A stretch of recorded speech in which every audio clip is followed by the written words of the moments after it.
श्री लक्ष्मी नारायण बड़े हनुमान मंदिर face 3B2 ਵਿਖੇ शिव महापुराण कथा ਦਾ ਆਯੋਜਨ ਕੀਤਾ ਜਾ ਰਿਹਾ ਹੈ। ਕਥਾਵਾਚਕ ਜਗਦੰਬਾ ਰਤੂੜੀ ਵੱਲੋਂ 6ਵੇਂ ਦਿਨ ਕਥਾ ਸੁਣਾ ਕੇ ਸੰਗਤ ਨੂੰ ਕੀਤਾ ਨਿਹਾਲ।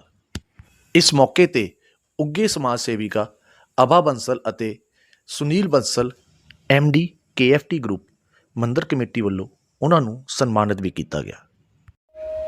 बोलिए शंकर भगवान की जय। नमो पार्वते पते हर हर महादेव। बोलिए सनातन धर्म की जय।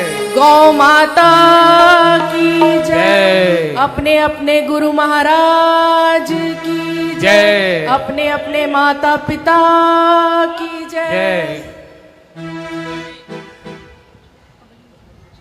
बहुत ही सौभाग्यशाली हूँ मैं कि श्रावण के इस पवित्र मास में मुझे इस महायज्ञ में पुनः आज फिर आने का अवसर प्राप्त हुआ। कल भी व्यास गद्दी पर विराजमान हमारे पूज्य श्रीमान श्री जगदंबा रतूड़ी जी ने मुझे यहाँ पर आने का अवसर दिया था और कल ही हमारी बात हुई। पंडित जी ने मुझे बताया कि आज का दिन बहुत पवित्र दिन है। आज के दिन में भगवान महाशिव और पार्वती का विवाह का जो विधि होती है उसको निभाया जाता है और उसके बारे में कथा का प्रसंग भी आज आप सबके समक्ष रखा जाएगा। तो इसलिए आज भी अगर मैं यहाँ पर आऊँ तो मुझे भगवान का विशेष आशीर्वाद प्राप्त होगा। तो प्रभु के आशीर्वाद से और पंडित जी के आशीर्वाद से आज मैं फिर आप सबके सामने यहाँ पर आपके समक्ष प्रस्तुत हूँ, आप सभी के सामने।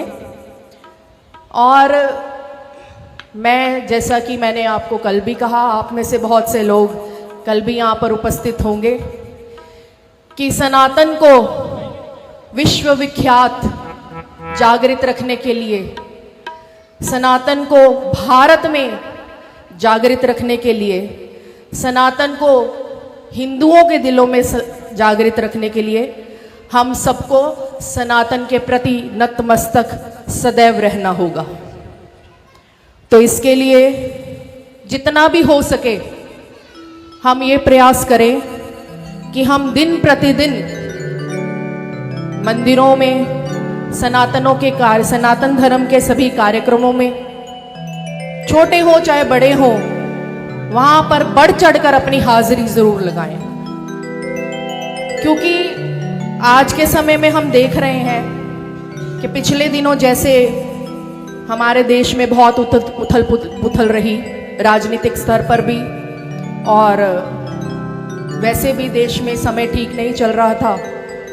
पहले पहलगाम का हमारे ऊपर अटैक हुआ, उसके बाद भारत पाकिस्तान में युद्ध हुआ और उसके बीच में भी बहुत तनातनी के माहौल हम दोनों देशों के बीच में रहे और भारत देश के अंदर भी विभिन्न धर्मों के अंदर भी तनातनी का माहौल हमेशा बना रहता है। तो उसमें सबसे ज्यादा क्षति और हानि किसको हो रही है? सनातनी को हो रही है, हिंदू धर्म को हो रही है। क्योंकि कुछ और धर्मों के लोग जिनके अंदर सनातन के प्रति कोई रिस्पेक्ट नहीं है, उसके प्रति कोई आदर भाव नहीं है, वो ना तो सनातनियों को अच्छा समझते हैं ना सनातन धर्म को अच्छा समझते हैं। तो उनका प्रयास हमेशा यही रहता है कि सनातन को दबाकर दूसरे धर्मों का हमारे देश पर कब्जा हो जाए और हम सबको भी कन्वर्ट करके दूसरे धर्मों में ला दिया जाए। तो आप सबको पता है मैं किन की बात कर रही हूं। इसलिए अपने आप को बचाने के लिए और अपने सनातन को जीवंत रखने के लिए, हिंदू धर्म को जीवंत रखने के लिए हमें और आपको, हमारी आने वाली पीढ़ियों के लिए सनातन को विश्व भर में विख्यात रखना होगा। अपनी हाजिरी लगानी होगी, अपने तन मन धन से अपने आप को समर्पित करना होगा। आपके पास 1 रुपया है या 10 रुपया, वो महत्व नहीं रखता। आप अपनी हाजिरी दीजिए, अपना तन मन धन सनातन के लिए न्यौछावर कीजिए। जितना बन पड़े आप सनातन के लिए अपने आप को न्यौछावर कीजिए। और इस श्रावण मास में जो विशेष महत्व है, शिव जी का, महाशिव, इस ब्रह्मांड के रचयिता, जिन्होंने सृष्टि का निर्माण किया और सृष्टि के विध्वंसक भी वही हैं।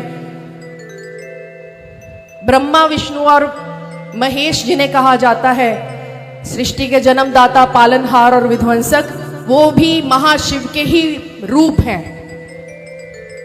तो महाशिव के इस पावन पवित्र मास में जो भक्तजन आकर उनके सानिध्य में पूजा करते हैं या उनको इस चीज का सौभाग्य प्राप्त होता है, वह आप अपने आप को भाग्यशाली समझें, क्योंकि ये भी हर किसी के बस की बात नहीं है कि श्रावण मास में जाकर या पवित्र दिनों में, नवरात्रे कह लीजिए, श्रावण कह लीजिए, इन दिनों में जाकर मंदिर में भगवान के समक्ष हाजिरी लगा सकें।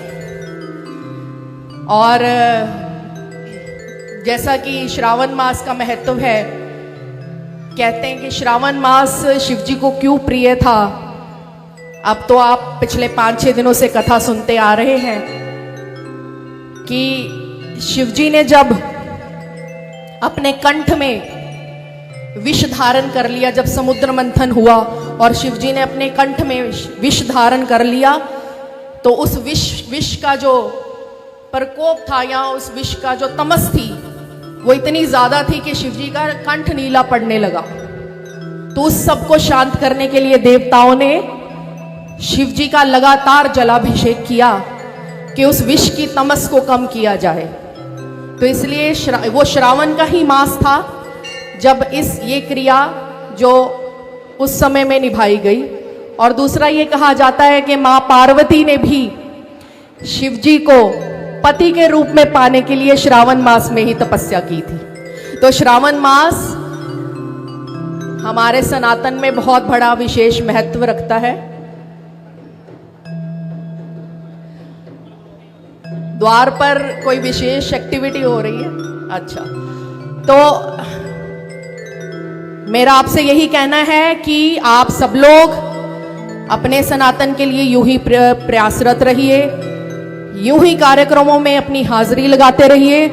सनातन के लिए अपने आप को हमेशा जिस तरह से भी हो सके बन पड़े, चाहे वो मंदिर की किसी एक्टिविटी में हो, मंदिर के उत्थान के लिए हो, मंदिर में कोई बहुत बड़ा यज्ञ होना हो, उसमें चाहे आपको फिजिकली जाके अपनी हाजिरी लगानी है, चाहे आपको 1 रुपया, 10 रुपया, 20 रुपया, 100 रुपया दान देना है, या किसी भी तरह से आपको सनातन के प्रति अपने आप को न्यौछावर करना है, तो कृपया इस चीज को हमेशा लगातार करते रहिएगा। और अपने बच्चों को भी ये शिक्षा जरूर दीजिए, क्योंकि आने वाले पीढ़ी खतरों से जूझ रही है और खतरे हमारे सिर पर मंडराते रहेंगे अगर हम अपने धर्म का पथ छोड़ देंगे। अगर हम अपने आने वाले बच्चों को, अपनी पीढ़ी को नहीं सिखाएंगे कि सनातन का महत्व क्या है, मंदिर जाने का महत्व क्या है, पूजा करने का महत्व क्या है, सेवा करने का महत्व क्या है, तो आने वाली पीढ़ी सनातन को नहीं समझेगी, धर्म को नहीं समझ पाएगी, तो हम अपनी पीढ़ी के लिए खतरे छोड़कर चले जाएंगे। ऐसा हमें नहीं होने देना। तो आप सबसे जाने से पहले फिर एक बार आगे आप सबसे रिक्वेस्ट करूंगी कि हमेशा यूं ही ऐसे ही सनातन के प्रति समर्पित रहिए। आप सबको श्रावण मास की बहुत बहुत बधाई। और इस मंदिर के धन्यवाद। इस मंदिर की कमेटी के प्रधान श्रीमान प्रेम शर्मा जी को मैं विशेष रूप से बधाई देना चाहती हूँ। उन्हें और उनकी कमेटी और जो महिला मंडल की कमेटी और उनकी जो सभी सदस्य, और विशेष रूप से व्यास गद्दी पर विराजमान श्रीमान श्री जगदम्बा रतूड़ी जी को भी मैं विशेष रूप से धन्यवाद देना चाहती हूँ कि उनके प्रयास से ये जो इतना बड़ा महायज्ञ हो रहा है, आप सब लोग इसमें आ रहे हैं और ये हमारे लिए बहुत ही गर्व की बात है। बहुत बहुत धन्यवाद। हमारे बीच में आबा बंसल जी अपने मुखार बिंदु से एक सुंदर सा भजन सुनाने जा रहे हैं और 5 मिनट का समय और लेंगे आपका, उसके बाद आरती।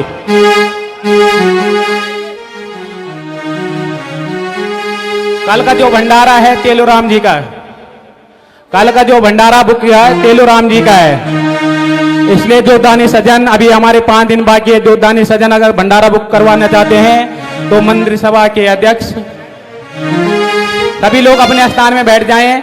एक सुंदर सा भजन आबा बंसल जी के मुखार बिंदु से सुनिए। कल का भंडारा तेलूराम जी का है।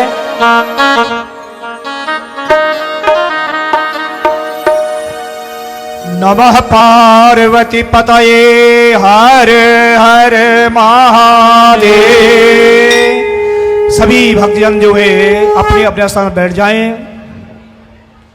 बहन जी जो एक सुंदर भजन का प्राकट्य आपके सामने कर रहे हैं और हमारे बहुत दूर से जो है फरीदाबाद से M.K. गुप्ता जी आ रहे हैं, वो भी आज के यजमान हैं। मंच में आ जाए।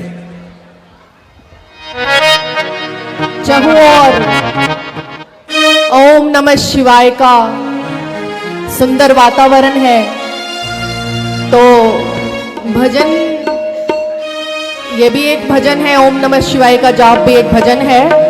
तो आप सबको ओम नमः शिवाय का जाप भी आता है, तो हम सब मिलकर ओम नमः शिवाय का सुंदर जाप करेंगे 1-2 मिनट के लिए और उसके बाद आरती के लिए चलेंगे। ओम नमः शिवाय।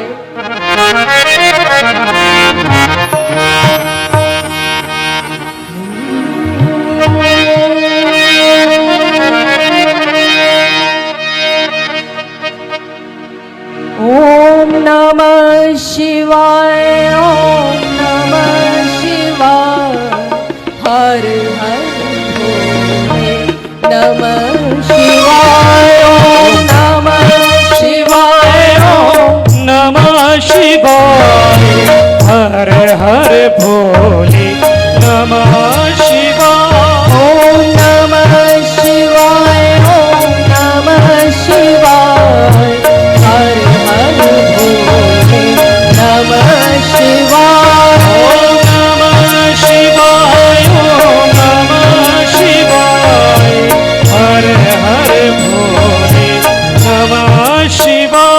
ओम नमः शिवाय, ओम नमः शिवाय, हर हर भोले नमः शिवाय। ओम नमः शिवाय, ओम नमः शिवाय, हर हर भोले नमः शिवाय। सोमेश्वराय शिव सोमेश्वराय, हर हर भोले नमः शिवाय। सोमेश्वराय शिव सोमेश्वराय, हर हर भोले नमः शिवाय।